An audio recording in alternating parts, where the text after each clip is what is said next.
সবাই কেমন আছো? আমার ভাই বোনেরা, ফেসবুক পরিবার সবাই ভালো আছো? আজকে আমি একটু তাড়াতাড়ি এসেছি, তো এসে আমি একটুখানি ভাত রান্না করছি। সব দিন সময় হয় না। আর ব্যায়াম করলেন জানো বন্ধু, প্রচণ্ড খিদে পেয়ে যায়। এত খিদে পেয়ে যায় রাস্তায় চলতে চলতে। কেন আমার তো সেই সামর্থ্য নেই যে রাস্তায় চলতে চলতে খিদে পেলে কিছু কিনে খাবো। আসতে হবে বাড়িতে, আগে একটু চা খেয়ে তারপরে আমি খিদেটাকে একটু ঠান্ডা করি, তারপরে ভাত বসিয়েছি, ভাত খাবো। তো ব্যায়াম করলে খিদেটাও যেরকম ভালো হয়, হজম শক্তিটাও খুব ভালো হয়।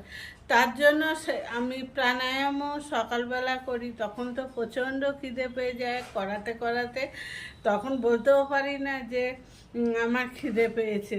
কেন বলার কোনো রাইট নেই, কেন এমনিই মানুষ, আমাদের পয়সা নেই দেখে এমনিই মানুষ আমাদের ভালোবাসে না, তার জন্য বলতে হয় না। কিন্তু প্রাণায়াম করি, হ্যাঁ, তো প্রাণায়াম করি, ব্যায়াম করিয়ে যখন আসি তখন মনে হয় যেন আর হাঁটতে পারছি না, এত খিদে পেয়েছে। যে এমন কোনো সামর্থ্য থাকে না যে একটা বিস্কুট কিনে খাই বা একটা কেক কিনে খাই, সেই সামর্থ্যটা থাকে না। গাড়ি ভাড়াটাই দিই না, হেঁটে হেঁটে আসি।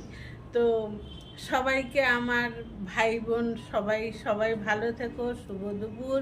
সবাই খাওয়া দাওয়া করো, আর সবাই রেস্ট করো, আর যোগা প্রাণায়াম সবাই আমরা করব, ভালো থাকবো, সুস্থ রাখবো।